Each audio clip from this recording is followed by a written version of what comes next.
participation. Et pour nous concentrer pour le culte, nous allons chanter le 163.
Pour commencer le service divin, je vous invite à conserver vos positions, à prier dans vos cœurs pour la présence de l'Esprit Saint.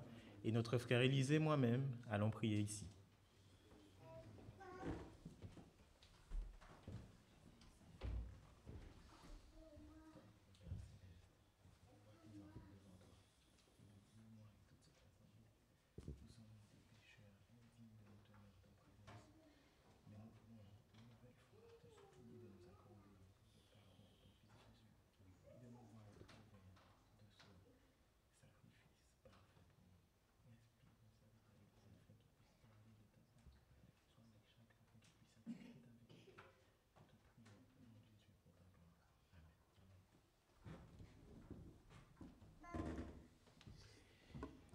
Nous allons maintenant louer l'Éternel et je vous invite, au signal de notre frère, à chanter tous ensemble le 73.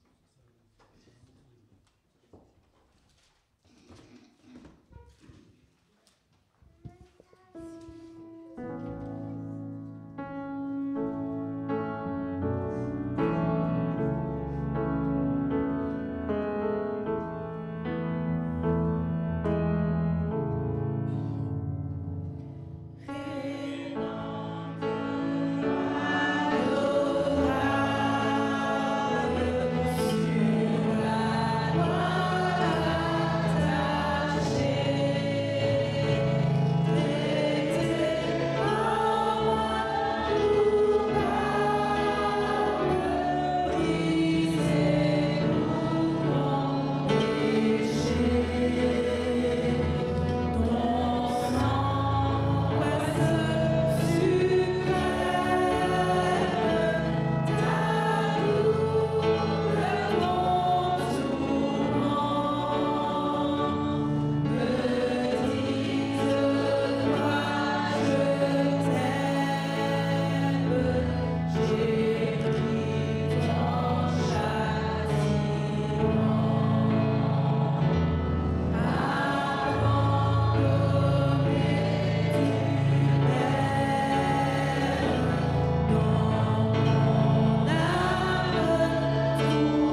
Prêtons attention maintenant à la parole de l'Éternel dans le livre de 1 Jean, le premier chapitre, et nous lisons le verset 9. Si nous confessons nos péchés, il est fidèle et juste pour nous les pardonner et pour nous purifier de toute iniquité. Amen. Sur ces paroles, nous allons nous prosterner et je vais demander à notre frère Albert de nous conduire en prière.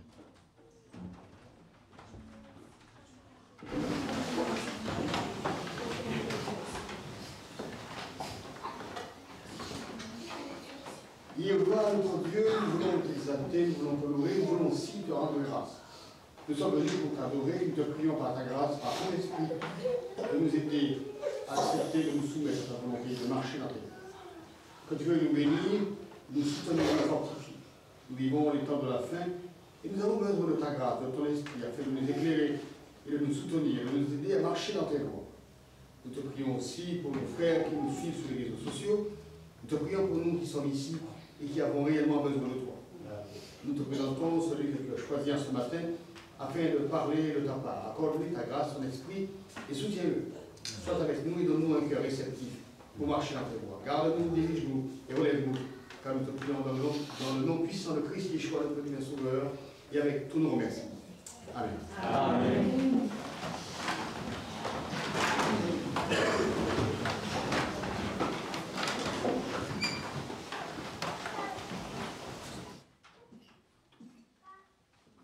Je remercie et je loue l'Éternel pour l'occasion renouvelée une nouvelle fois d'être ensemble dans sa maison. Je le loue pour chacune des âmes que je vois devant moi. Je le loue pour nos frères, amis qui sont là très régulièrement, pour nos visiteurs qui sont là occasionnellement et pour ceux qui sont présents de manière ponctuelle aujourd'hui. Que l'Éternel soit loué, soit exalté par votre présence et que le Saint-Esprit puisse vous couvrir de bénédictions spéciales en ce moment particulier. Quelques annonces avant de continuer le programme. Nous avons les réunions habituelles que vous connaissez très bien, les moments de prière le mercredi, les réunions de prière plutôt le mercredi à 19h. Nous avons aussi des moments particuliers de prière les 1er et 4e dimanches du mois à 6h. Et nous avons sabbat prochain un moment spécial, un moment de louange. Quel est le thème de ce moment? L'amour et la grâce de Dieu. Des thèmes importants pour nous. Et nous allons louer l'Éternel pour ce qu'il nous a fait cadeau de son amour et de sa grâce. Sabbat prochain. Et donc nous sommes invités à être ponctuels pour louer l'Éternel, pour le louer de manière ordonnée, comme les anges de Dieu qui sont là à l'heure et qui sont toujours prêts à chanter ses bienfaits, à exalter son Saint-Nom. Puissions-nous ce sabbat-là, sabbat prochain, mais tous les sabbats de manière générale, être présents à l'heure, souriants et disposés pour exalter notre Dieu.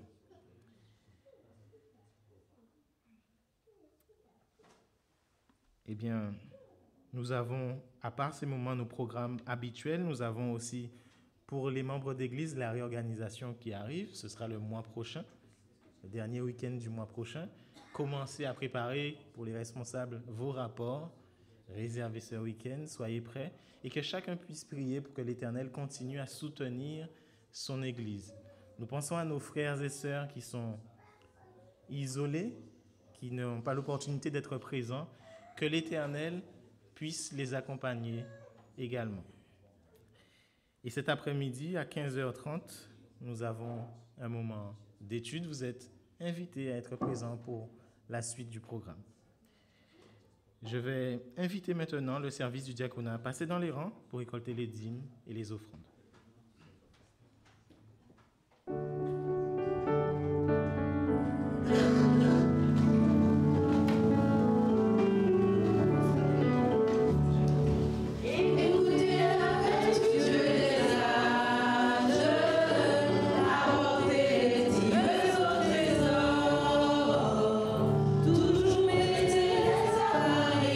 Confiez-vous en la connaissance.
ses serviteurs, ses servantes d'utiliser ces dons pour la progression, l'avancement de son œuvre. Et maintenant, disposons-nous à écouter de manière active toujours un chant spécial. Et j'invite notre sœur Jussiani à venir pour louer l'Éternel.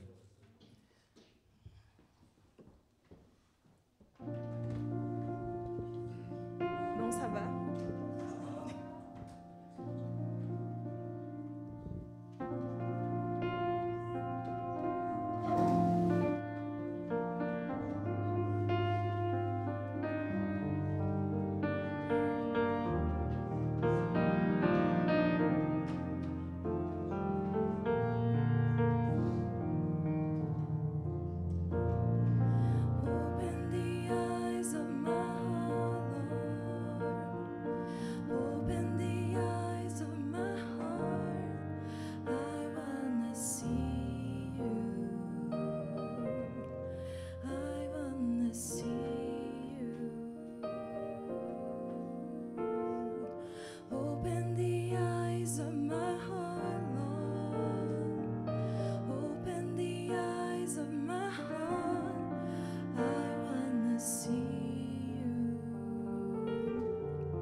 Ce chant était inspiré du verset de Éphésiens 1, le verset 18, où l'apôtre Paul prie que le Seigneur puisse illuminer les yeux de notre cœur afin que nous puissions savoir quelle est l'espérance qui s'attache à notre appel.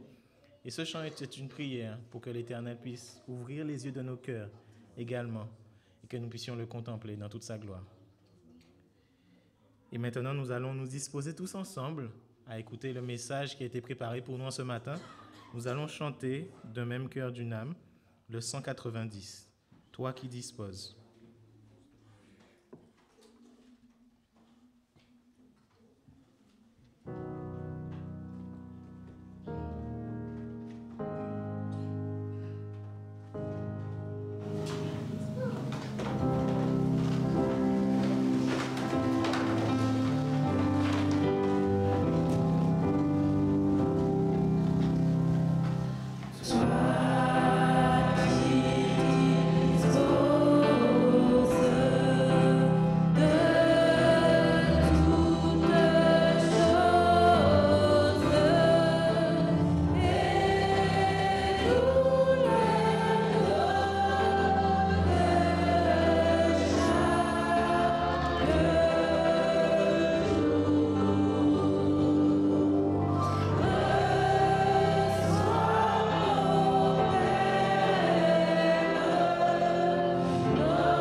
Nous passons donc à la partie principale du service divin.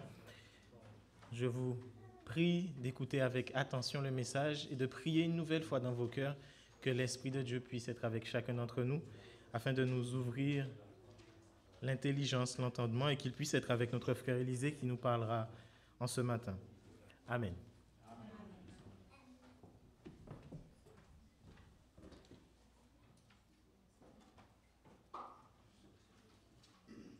Bon sabbat à tout un chacun. De la puissance à la délivrance. C'est mon titre de ce matin. Qui aime les histoires? D'accord? Alors je vais vous conter une histoire d'un enfant qui s'appelle Enzo. On va l'appeler Enzo ce matin. Enzo, il vivait dans un petit village. C'était un jeune homme, voilà. Il était connu pour être assez sympathique, gentil, serviable. Il était respectueux. Mais un soir, malheureusement, il a été pris d'une colère violente et il dit des paroles dures, malheureusement, à son papa. Le lendemain, son père tomba malade. Et malheureusement, il mourut, sans qu'il se soit réconcilié.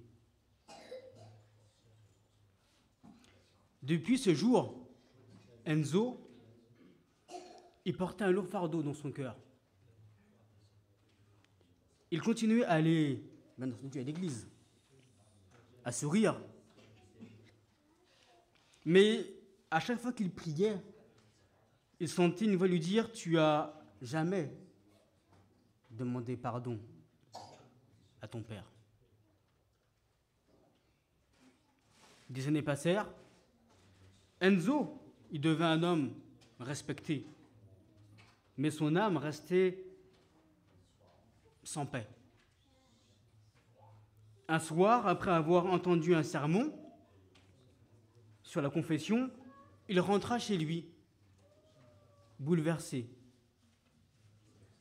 Il tomba à genoux et pleura comme un enfant,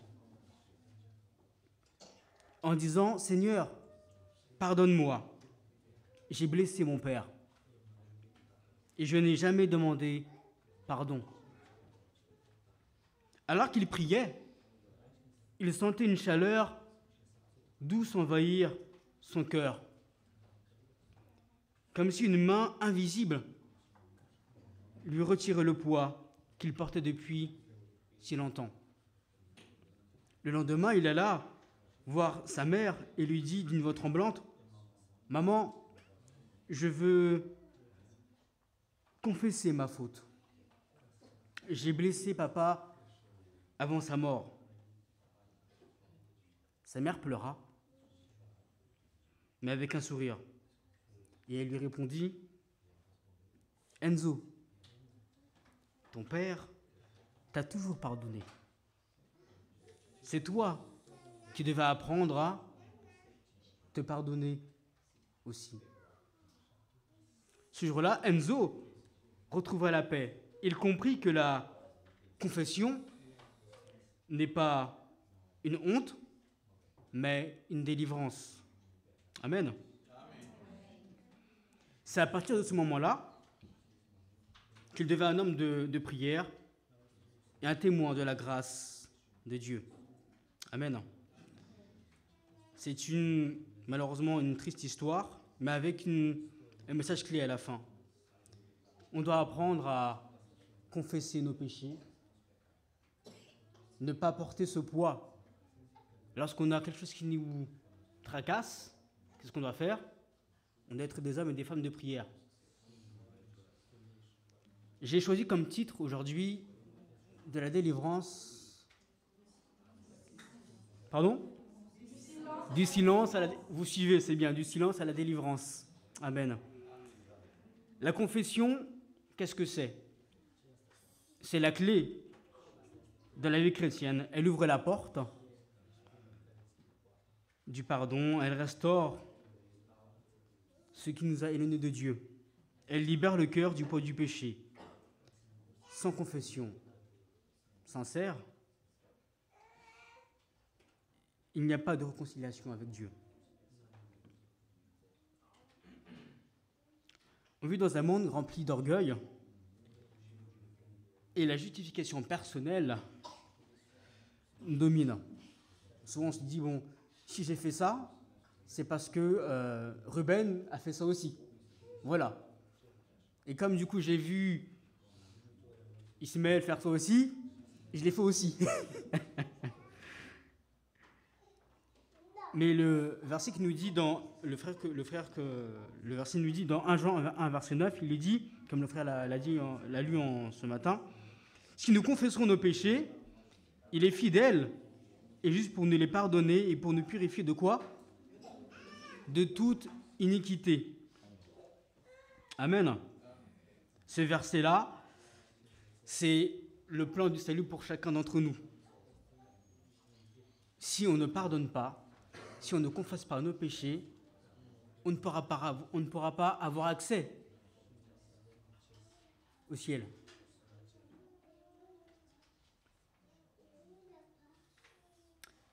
Confesser, c'est reconnaître la justice de Dieu, admettre notre faute et accepter le sang de Jésus comme seule source de purification.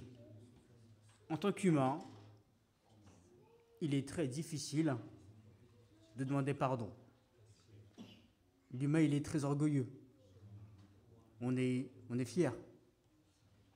Souvent, il peut arriver que ceux qui sont mariés se disputent et malheureusement, ils vont se coucher et en pensant que voilà, que l'autre va peut-être faire le premier pas. Il dit non, de toute façon, c'est lui qui a commencé ou c'est elle qui a commencé, donc c'est à elle de venir en premier ou à lui de venir en premier. Mais il reste bronché comme ça, non, je veux pas. Mais on doit, que nous dit le verset, que on ne doit pas se coucher en colère. Quand on se lève, on doit se lever en paix. Quand on se couche, on doit se coucher en paix. On ne sait pas ce que demain peut enfanter. On ne sait pas ce que demain peut engendrer. Il est bon d'être toujours en paix avec Dieu et avec les hommes. Amen. Mais pourquoi il est nécessaire de demander pardon? Nécessaire de confesser nos fautes. Le péché sépare l'homme de qui? De Dieu. Depuis la chute d'Adam et d'Ève, l'humanité s'est cachée de la face divine. Mais Dieu, de son amour infini, cherche encore l'homme pour lui dire « Où es-tu » Je vais vous lire un petit passage de la Plume inspirée où il est dit « Après avoir mangé du fruit défendu, Adam et Ève furent saisis de honte et d'effroi. Leur première pensée fut de chercher à se disculper de leur faute et à échapper à la redoutable sentence de la mort. Quand Dieu s'enquit de leur péché, Adam voulut en faire retomber la faute en partie sur Dieu. Et en partie sur qui? Sur son épouse. La femme que tu as mise auprès de moi m'a donné de l'arbre et j'en ai mangé. Qu'est-ce qu'a fait la femme? La femme, à son tour, rejeta toute la faute sur le serpent, en disant « Le serpent m'a séduite et donc j'en ai mangé. » C'est dans Genèse 3, versets 12 à 13. Et elle dit « Pourquoi as-tu crié le serpent? Pourquoi l'as-tu laissé entrer en Éden ?» Ces questions, impliquées dans son excuse, ne tendaient qu'à faire retomber sur Dieu la responsabilité de leur chute. La tendance est excuser ses torts, a pris naissance chez le père du mensonge. C'est qui le père du mensonge? Le diable. Satan. Satan, il dort pas. Il ne dort jamais. Nous, quand on dort, lui, qu'est-ce qu'il fait? Il travaille.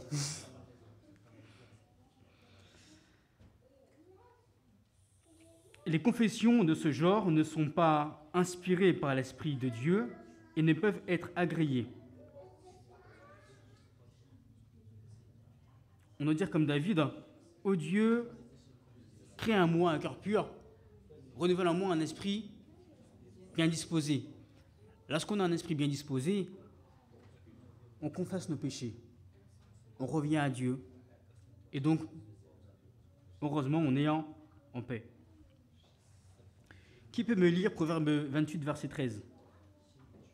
Demandez à Rubens. Proverbe 28, verset 13. Qu'est-ce qu'il est dit? Oui. Proverbe 28, verset 13. Celui qui cache ses transgressions ne prospérera point, mais celui qui les confesse et qui les abandonne obtiendra miséricorde. Amen. Amen. Amen, amen, amen. Celui qui cache ses transgressions ne prospère point. Mais celui qui les avoue, il les délaisse, obtient miséricorde. C'est quoi la miséricorde? Pardon? C'est une grâce de Dieu. Est-ce que c'est une grâce? Est-ce qu'on mérite la grâce de Dieu? On est voué à quoi? On est voué à la mort. La confession des péchés, faite avec sincérité et humilité, elle ouvre la porte du cœur à qui? À Jésus. Les anges, Dieu, se réjouissent lorsque il y a une âme qui demande avec sincérité de cœur le pardon de ses péchés. La confession véritable, ce n'est pas que par les lèvres, c'est aussi dans les actes.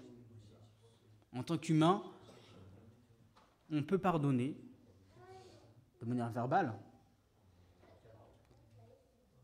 mais des fois, dans nos actions, on peut démontrer qu'on n'a pas pardonné.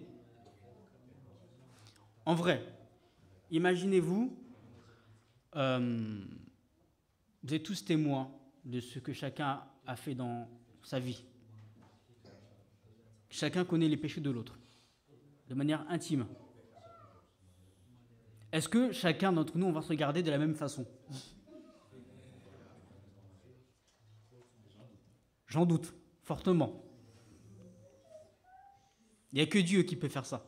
Il n'y a que Dieu qui peut nous regarder avec un regard plein d'amour. Mais nous, en tant qu'être humain fini, on est incapable d'aimer comme Jésus, comme Dieu peut nous aimer. Tous les aveux ne sont pas sincères. Judas, qu'est-ce qu'il a fait? Judas a confessé son péché. On l'a vu dans la leçon. Mais qu'est-ce qui manquait à Judas? Mais ce n'était pas accompagné d'un vrai repentir. La vraie confession vient d'un cœur humble, brisé et désireux de changer. Lorsque David il a péché contre Bathsheba, il a écrit le psaume 51. On va le lire. Psaume 51, on va lire tout le psaume. Qui veut le lire? Je demanderai à mon frère Josué de le lire. Psaume 51.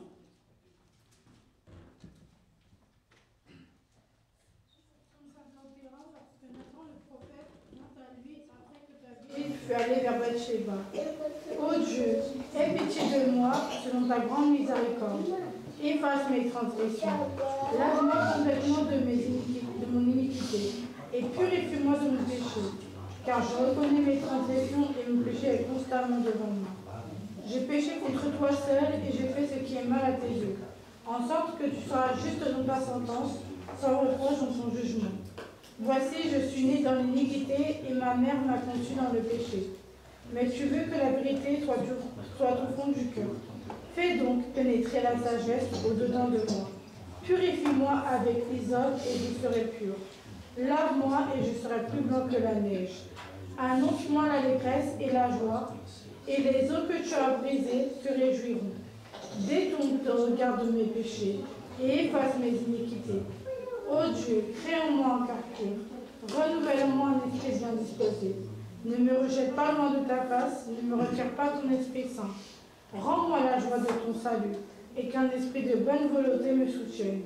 J'enseignerai tes voies à ceux qui les transgressent, et les pécheurs reviendront à toi. Ô Dieu, Dieu de mon salut, délivre-moi du sang versé, et ma langue célébrera ta miséricorde. Seigneur, ouvre mes lèvres, et ma bouche publiera ta louange. Si tu voulus mes sacrifices, je t'en aurais offert. Mais tu ne prends pas un plaisir aux holocaustes. Les sacrifices sont agréables à Dieu, c'est un esprit brisé. Ô Dieu, tu ne dédaignes pas un cœur brisé et contrit. Réponds par ta grâce tes bienfaits sur Sion. Bâtis les murs de Jérusalem. Alors tu agréeras des sacrifices de justice, des holocaustes et des victimes tout entières. Alors on offrira des taureaux sur ton autel. Amen. Amen. Les sacrifices qui sont agréables à Dieu, c'est quoi? C'est un esprit brisé. Qu'est-ce que cela veut dire? Ça veut dire que si j'ai un grief avec un frère ou une sœur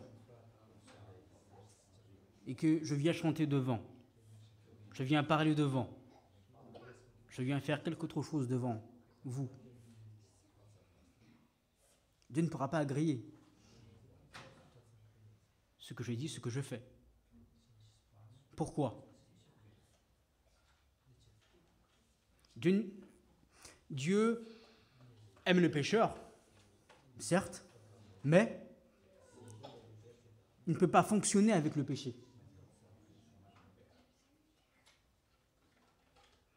Et souvent, on veut fonctionner comme ça. On doit arrêter de fonctionner avec le péché. On doit prendre position pour la justice. On doit prendre une décision, se dire qu'aujourd'hui, je veux marcher avec Dieu. On doit renoncer. La vie chrétienne, c'est une vie de renoncement. Renoncer au moi, renoncer à mes penchants, renoncer à mes passions. David l'a fait. David, ce n'était pas quelqu'un qui était tout le temps juste. Il a commis beaucoup de péchés. Si on regarde sa vie, c'est un désastre. Mais qu'est-ce qui caractérisait David? Sa sincérité de cœur. Comme il était appelé, l'homme selon le cœur de Dieu. C'était un homme, lorsqu'il péchait, il reconnaissait ses actions. Il reconnaissait son péché. Il était sincère. Demander pardon, c'est aussi dire que, et faire que je ne recommencerai plus. Je vis de manière nouvelle, parce que Dieu m'a renouvelé. Il a brisé mon esprit. Il a brisé mon cœur. Et maintenant, je marche en nouveauté de vie. On sait qu'il existe deux confessions. La confession devant Dieu, et aussi devant qui? Devant les hommes. Si j'ai blessé Gabriel, je dois aller lui dire pardon. Je dois confesser ma faute auprès de lui. Dire, Gabriel, j'étais offensé, je te demande pardon. Et aussi, je dois demander aussi pardon à qui? À Dieu. Pourquoi? J'ai pas blessé Dieu, j'ai blessé Gabriel, non? Est-ce qu'en blessant Gabriel, est-ce que j'ai blessé aussi Dieu? Pourquoi? Gabriel, c'est une créature de qui? De Dieu. Et comme Dieu aime Gabriel, automatiquement, j'ai blessé Dieu. Si demain matin, j'écrase la voiture de Rogerio, qu'est-ce qui va se passer? Je l'aurais blessé. Qu'est-ce que je dois faire? Rubens, demander pardon. Mais c'est vrai que le pardon, c'est pas facile. C'est un acte d'humilité. Je m'humilie. Et pour un homme, pour une femme, c'est extrêmement difficile de s'humilier envers un autre. Jésus l'a fait. C'est pour ça que Pierre ne comprenait pas pourquoi Jésus faisait ce qu'il a fait. En lui lavant quoi? En lui lavant les pieds. Jésus nous a montré l'exemple. La confession sincère, elle produit plusieurs fruits spirituels. Le pardon. Qui peut me lire Ésaïe 1, verset 18? Ésaïe 1, verset 18.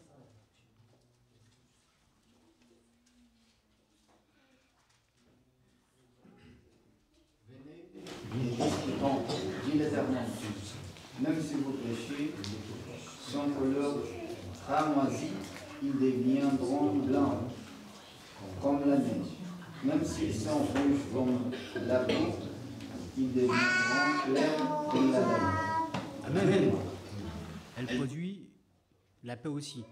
Qui peut me lire Psaume 32, verset 1 à 2? Psaume 32, verset 1 à 2.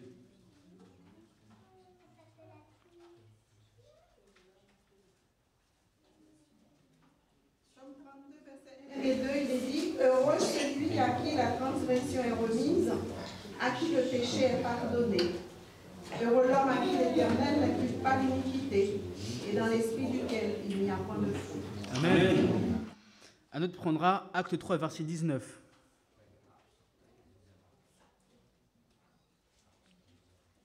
Acte 3, verset 19. Répentez-vous donc et convertissez-vous pour que vos péchés soient effacés, afin que des temps des rafraîchissements viennent à la part du Seigneur. Amen. La Bible disait, celui qui se repent et confesse ses péchés, Dieu le reçoit comme s'il n'avait jamais péché. Amen. C'est important. Hein? Je le relis. Celui qui se repent et confesse ses péchés, Dieu le reçoit comme s'il n'avait jamais péché. C'est beau, non? C'est beau. Le péché nous éloigne de Dieu. Mais si je confesse mes péchés, Dieu effacera ma transgression. Il me recevra. Amen. La confession, c'est une preuve d'amour envers Dieu. Celui qui aime le Seigneur n'a pas peur d'ouvrir son cœur devant lui. Que nous dit Psaume 139, versets 23 à 24. Psaume 139, versets 23 à 24.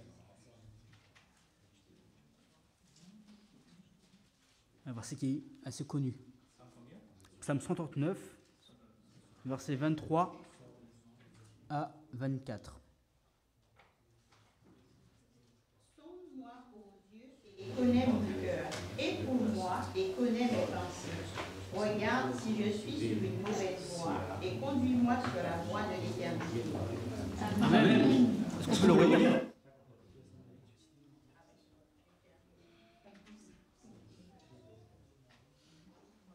Sonde-moi, ô Dieu, et connais mon cœur, éprouve et connais mes pensées. Regarde si je suis une mauvaise voie et conduis-moi sur la voie de l'éternité. Amen. Dieu est le seul à connaître notre cœur. L'âme ne connaît pas mon cœur. Léo, est-ce que tu sais ce que j'ai dans mon cœur? Non. Pourquoi? Pourquoi tu ne sais pas? Tout à fait. En tant qu'humain, on n'a pas cette capacité de lire ce qui est dans notre cœur humain. Dieu est le seul, par excellence, à le faire. Sonde-moi, ô Dieu, et connais mes pensées, et connais mon cœur. La plume inspirée nous disait, Dieu ne force jamais la volonté ni la conscience, mais par son esprit, il attire les hommes pour qu'ils reconnaissent leurs fautes et trouvent le pardon. Mais ce qui peut faire barrage à notre confession, c'est quoi? On a vu que ça peut être l'orgueil. Qu'est-ce qu'il est dit dans Jacques 4, verset 10? Ma sœur, pourrais-tu me lire? La sœur Benita? Jacques 4, verset 10.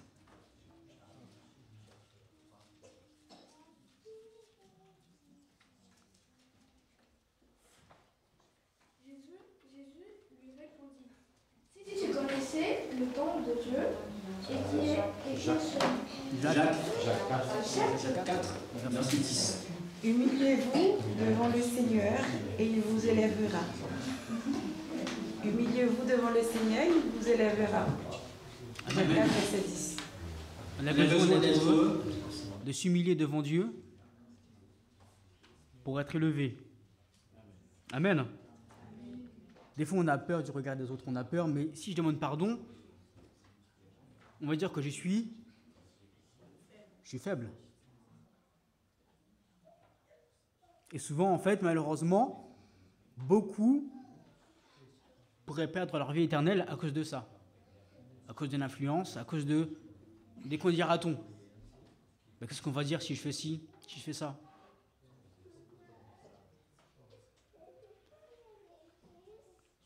L'orgueil du cœur est l'un des plus grands obstacles à la confession sincère. C'est le péché numéro 1. L'orgueil. Si on bannit l'orgueil, la vie chrétienne sera beaucoup plus simple, plus douce, plus facile. Mais renoncer à notre raison, renoncer à ce que je sais, effacer et marcher selon l'esprit du Seigneur, c'est ça, la vérité. Que nous dit Ésaïe 55, verset 7? Ésaïe 55, verset 7. C'est une promesse, c'est une chose que Dieu veut.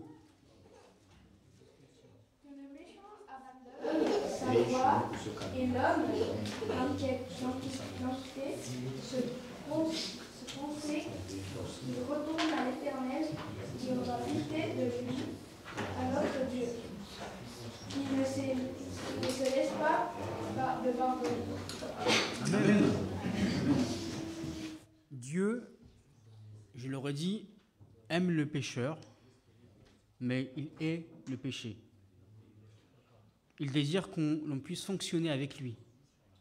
Mais pour fonctionner avec Christ, je dois renoncer à tout. Je dois apprendre à marcher en nouveauté de vie. Et si je dis en plus que j'aime Dieu, mais Dieu, c'est faire sa volonté. Et faire sa volonté, c'est observer sa loi. Et observer la loi de Dieu, c'est quoi? Pardon?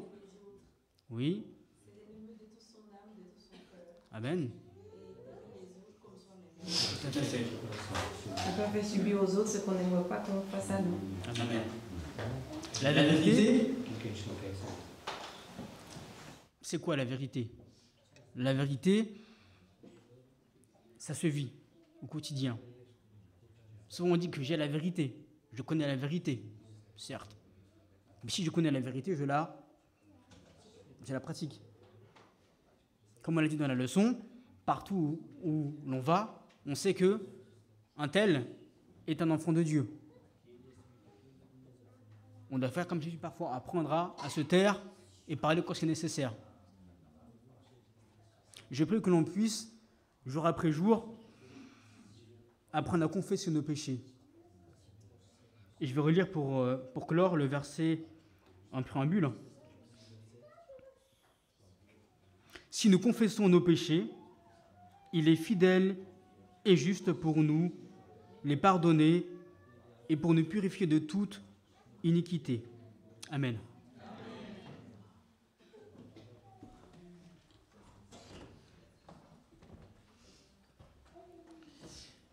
Nous remercions le Père Céleste qui nous invite ce matin encore à délaisser notre orgueil, à nous appuyer sur lui, afin qu'il puisse nous libérer, nous délivrer. Nous avons tous besoin de délivrance. Et nous allons continuer à exalter l'Éternel, à le louer avec le numéro 342, qu'il fait bon à ton service.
Mon Père Céleste, merci pour ta grâce, merci pour ton amour infini, merci pour ton sacrifice, Seigneur.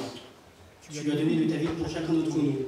Aide-nous à être conscients de notre infirmité, nos péchés qui sont souvent sales, mais tu nous demandes de confesser nos péchés pour que tu puisses nous libérer de ce poids.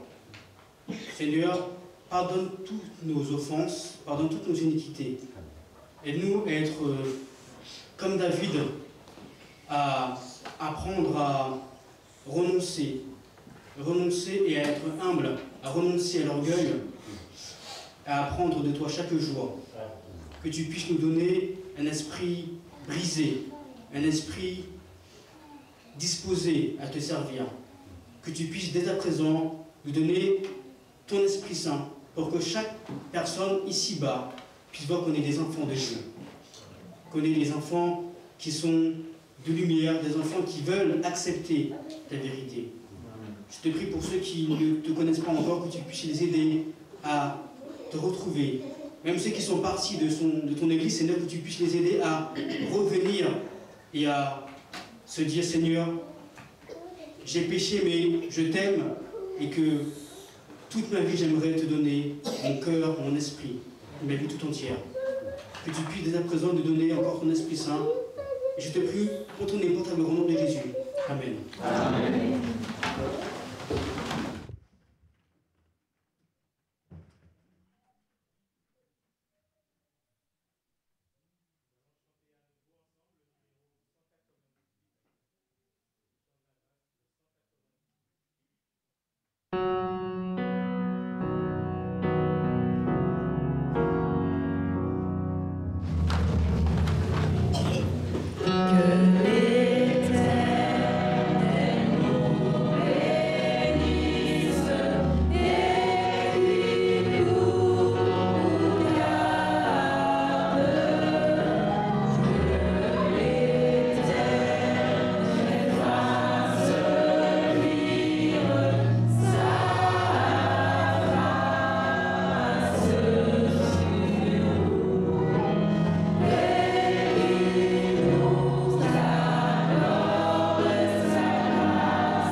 Prêtons attention à ces dernières paroles.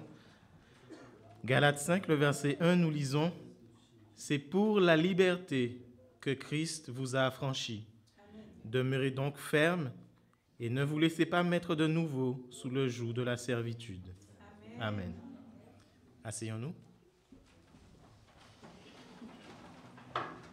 Et bien que l'Éternel nous donne d'entretenir un esprit d'humilité, de dépendance vis-à-vis de lui, et que toute notre vie puisse continuer à nous transformer.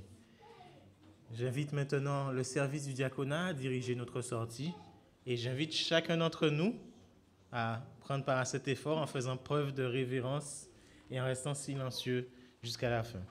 Bon appétit à tous et bonne continuité de sabbat. Amen.